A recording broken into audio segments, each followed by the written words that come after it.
Today I'm going to be predicting the winners of each match at Backlash in Puerto Rico. Let's get on to the first match. So for the first match we have here is the Kabuki Warriors versus Bianca Belair and Jade Cargill. To be honest, I have no real hype for this match. I'm not high on the team between Bianca Belair and Jade Cargill. I'm also not high on the Kabuki Warriors right now because they're not booked to look strong. They've been looking weak ever since they created that team. Ever since they got back together, this match is gonna be one of the throwaway matches. Actually, low key, I'm gonna change my mind. I think I'm actually interested in this match because I want to see if they're gonna actually have a good match with Jade Cargill in this, because she's literally the outlier in this match. Like, you have the Kabuki Warriors, they're great, but they've been irrelevant. Let's be real. And then you have Bianca, who's amazing, and then you got Jade Cargill, who's the sore thumb, the person that sticks out the most. I'm excited to see how Jade Cargill performs. Hopefully, they make the match actually, longer, more deserving to be on a pay-per-view. For this match, I'm gonna go with Bianca Belair and Jade Cargill getting the win, because I just don't see Jade Cargill losing anytime soon yet. And if they do, then I'm looking at a heel turn from Jade Cargill on Bianca Belair. Other than that, if they don't get the win, then I don't know what the hell we're doing here. If they lose clean, then got Bianca Belair and Jade Cargill winning. For the next match, we have Bayley versus Naomi versus Tiffany Stratton for the WWE Women's Championship. I think this match is going to be amazing. I'm not too high on Naomi as of 2024 because I feel like she's been very clunky recently. I don't know what it is. I don't know if it's just me,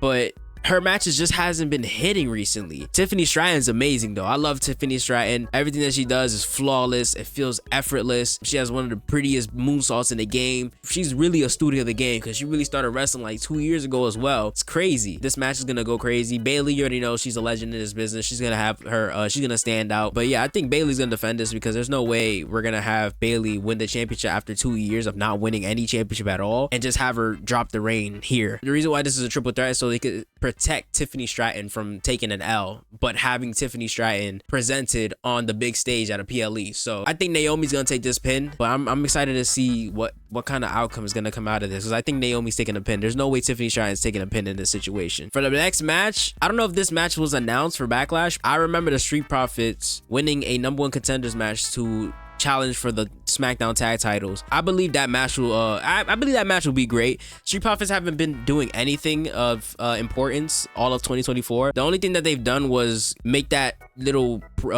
Pride group with Bobby Lashley, and like, let's be honest, the Pride and Street Profits in 2024, they haven't really, they're not interesting TV. They've been stuck with Karrion Kross. I think that those titles are going to be reserved for DIY to win eventually, because if DIY couldn't be Awesome Truth on Raw, then I got the DIY winning the tag titles on SmackDown. I don't think Street Profits are gonna win. I think it's gonna be a great match, but I think A-Town Down Under are going to retain, and I think they're gonna have at least one more month with the titles on their hands. For the next match is Damian Priest versus Jey Uso for the World Heavyweight Championship. I'm not too excited about this match, I'm not gonna lie. I love Jey Uso. He's a great character. He's charismatic. He's a great promo. But in ring wise, I don't think Jey Uso hasn't really wowed me in the ring. He's been in the ring with some ring generals like Gunther and Seth Rollins, but that's Gunther and Seth Rollins. They could put on a great match with a broomstick. So that's not really me saying much. I don't think, especially with the match with Jey Uso and Jimmy at WrestleMania,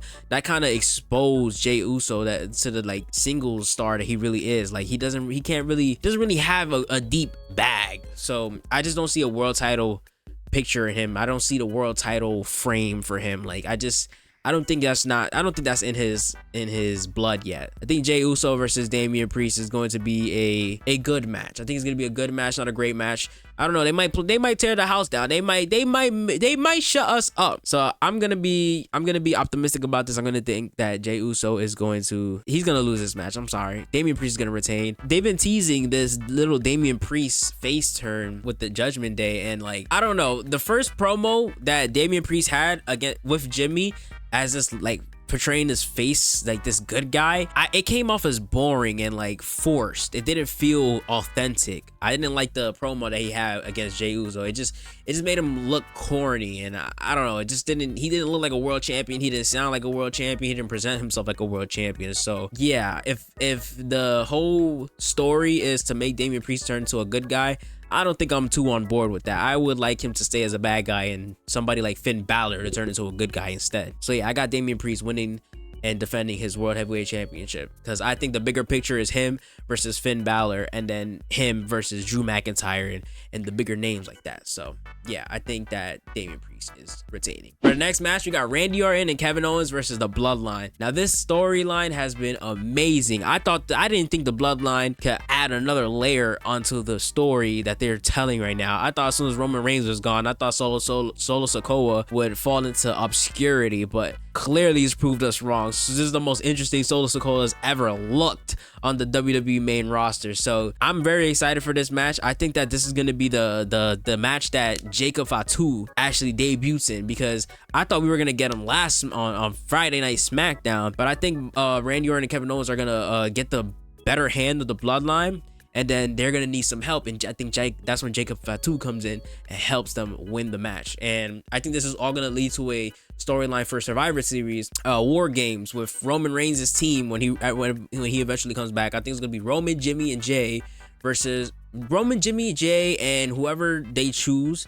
versus Solo, Tama Tonga, Jacob Fatu, and whoever is and The Rock. I think that's gonna be the War Games match, and I'm really excited for that. So yeah, I think that the Bloodline's gonna win this because of outside interference with Jacob Fatu, and yeah, I think it's gonna be a great match. This story has been amazing. The way they've been beating up Kevin Owens every single week. Randy Orton all of a sudden joined in, and Randy Orton and KO are all of a sudden boys again. And yeah, I think the story is great. I think Solo Sikoa is adding layers to his character. Tama Tonga looks like an absolute monster, absolute menace on the SmackDown roster. So yeah, I think the Bloodline's winning this for sure. And for the last match of the BackLash card, I'm going to predict that Cody Rhodes is going to retain the championship. Let's be real.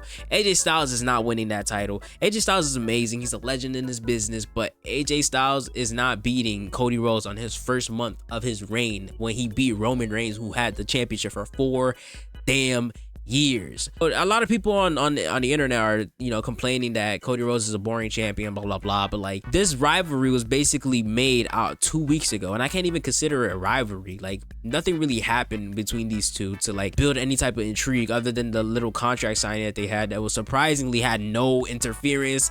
It had no beating up, no nothing. Like, I was surprised at that. It was like the first peaceful signing we had in WWE history. Yeah, I think Cody Rhodes is definitely defending that championship. I honestly don't know who's taking that title off of Cody, but I think he deserves at least a year run, because I know a lot of people are saying that they don't like they hate the year-long title reigns, but come on, he beat Roman Reigns for that championship, so I think he deserves a 1-year reign off of that alone. And then after that, whoever beats Cody should not have a 1-year reign. I think it should be like, the minimum should be like 5-6 months. I mean maximum, not minimum. I think the maximum should be 5 to 6 months, and other than that, I don't think that year-long reign should be a thing anymore, because it just defeats the purpose of having a championship. Like, not that many people are gonna get opportunities, and it's gonna get predictable over and over again. So yeah, so it's once in a while, it's good to have a transitional champion to keep you on your toes. That's my predictions for BackLash 2024. I think this pay-per-view is going to be amazing, and it's going to set up for the future of WWE, and I can't wait. I hope you guys enjoyed the video. What are your predictions on BackLash? I want to know what you think about